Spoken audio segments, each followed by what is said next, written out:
السلام علیکم ورحمۃ اللہ وبرکاتہ۔ حضرات، اس وقت سعودی کے ریاض میں ایک میوزک شو چل رہا ہے جسے ریاض سیزن کہتے ہیں۔ اس شو کے اندر سے کچھ تصویریں سامنے آئی جس میں بظاہر یہ لگ رہا ہے کہ بیت اللہ کا جو خاکہ بنایا گیا اور اس کے اوپر لات اور عزا کی پکچر چپکائی گئی اور اس کے سامنے بے پردہ عورتیں ناچ رہی ہیں۔ دیکھیں، میں کیا کہہ رہا ہوں، کون کیا کہہ رہا ہے، فلاں کیا کہہ رہا ہے، ساری باتیں ایک طرف، اللہ کے رسول صلی اللہ علیہ وسلم کا فرمان ایک طرف۔ دیکھیں، جو عرب کے اندر لات اور عزا کی پوجا ہوگی، دوبارہ یہ کب ہوگی، اس کے بارے میں اللہ کے رسول صلی اللہ علیہ وسلم کی صحیح حدیث موجود ہے صحیح مسلم کتاب کے اندر، جس کی راوی ہے حضرت عائشہ رضی اللہ عنہا۔ وہ فرماتی ہے کہ اللہ کے رسول صلی اللہ علیہ وسلم نے فرمایا کہ قیامت اس وقت تک قائم نہیں ہوگی جب تک جزیرہ عرب کے اندر لات اور عزا کی پوجا دوبارہ نہ شروع ہو جائے۔ حضرت عائشہ رضی اللہ تعجب سے فرماتی ہے کہ اللہ تعالیٰ تو قرآن میں فرماتے ہیں کہ یہ دین غالب ہو کے رہے گا، تو اللہ کے رسول صلی اللہ علیہ وسلم ان کو سمجھاتے ہیں، دیکھیں، جب تک اللہ چاہے گا اللہ کا دین غالب رہے گا، لیکن قیامت کے قریب اللہ تعالیٰ ایک ایسی ہوا بھیجے گا جو تمام مومن کو اس دنیا سے صفایا کر دے گی، مومنوں کا اس دنیا سے خاتمہ ہو جائے گا اس ہوا کے ذریعے۔ اس کے بعد یہ چیز ہوگی، یعنی لات اور عزا کی پوجا دوبارہ جزیرہ عرب کے اندر۔ تو حدیث، اللہ کے رسول صلی اللہ علیہ وسلم کی حدیث تو یہ بتا رہی ہے کہ لات اور عزا کی پوجا اس وقت ہوگی جب تمام مومنوں کا اس دنیا سے صفایا ہو جائے گا۔ اب اللہ کے رسول صلی اللہ علیہ وسلم کا فرمان ایک طرف اور ایک پروپیگنڈا ایک طرف۔ پروپیگنڈا کیا گیا، اس اسکوائر جو میرر تھا وہ وہاں پر ایڈٹ کر کے تصویریں چپکائی گئی لات اور عزا کی، اور اصل گستاخی کس نے کیا؟ وہ تو میرر تھا، ایک اسکوائر مربع نما۔ اب اس اسکوائر کو یہ بھائی صاحب جو کینیڈا میں بیٹھے، جو سعودی سے بھاگے ہوئے ہیں، اور کینیڈا میں یہ اخوانی خارجی جو ٹولہ بیٹھا ہوا ہے دہشت گردوں کا، انہوں نے پروپیگنڈا کیا۔ اس اخوانی ٹولے نے اصل بیت اللہ کی بے حرمتی کی ہے، جو ایک ایڈٹ کر کے جو گلاس تھا اس کو بیت اللہ بنایا گیا ایڈٹ کر کے، اور پھر اس کے سامنے لڑکیاں، دیکھیں یہ اس اخوانی کی پوسٹ ہے، اس بیت اللہ کے خاکے کے سامنے بے پردہ عورتوں کو نچوایا گیا۔ تو اصل یہ گستاخی تو یہ لوگ نے کی، وہ تو ایک ایونٹ تھا، ٹھیک ہے، وہ غلط چیز ہے، جو ناچ گانے ہو رہے سعودی میں وہ غلط چیز ہے، اس کی کوئی بھی حمایت نہیں کرے گا کوئی مسلمان بھی،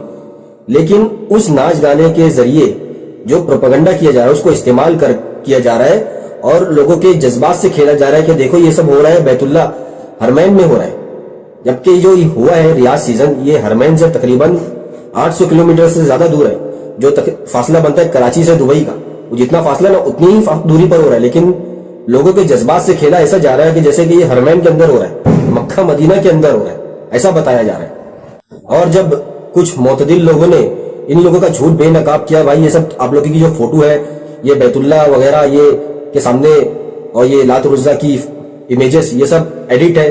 تو ان لوگوں نے اب کیا رونا، چلو ہو تو رہا ہے، جو بھی ناچ گانا ہو رہا ہے نا یہ تو بری چیز ہے۔ بھائی ناچ گانے کو کس نے صحیح کہا؟ آج تک کسی سے آپ نے سنا کہ ناچ گانے کو صحیح بتایا سعودی میں ہو رہے؟ کسی نے نہیں بتایا۔ اور یہ ناچ گانے جو ہے کیا تمہارے ملکوں میں نہیں ہے؟ پاکستان، بنگلہ دیش، ترکندر ناچی تھی نا نورا فتح، اور اس میں کئی ناچ گانے ہوئے تھے، کسی نے وہاں پر کوئی اعتراض کیا؟ نہیں کیا۔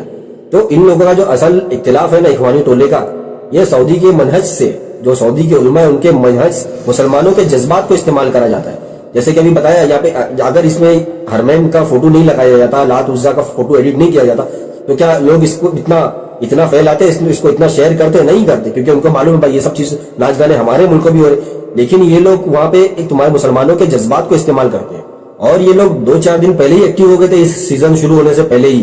عاطف اسلم کے ذریعے، کہ عاطف اسلم کی دیکھو مسلمانیت جاگ گئی، اس نے بیت اللہ کے قریب یہ شو کرنے سے منع کر دیا، حالانکہ یہ بیت اللہ میں نہیں ریاض میں ہو رہا تھا، اور عاطف اسلم صاحب خود 2022 اور 23 میں اس میں پرفارم کر چکے ہیں ریاض سیزن میں، تو وہ ان کی مسلمانیت ابھی کیسے جاگ رہی ہے؟ تو ان کی ایمانیت اس لیے جاگی کیونکہ ان کی جگہ ایک دوسرے کو، ظفر علی جو تھے سنگر، ان کو انوائٹ کیا گیا، عاطف اسلم کو نہیں کیا گیا۔ اور بہرحال عاطف اسلم صاحب نے خود کہہ دیا بعد میں کہ میں نے یہ بات نہیں کی کہ مجھے اس جگہ پرفارم کرنا پسند نہیں ہے کیونکہ یہ اس کے قریب ہے۔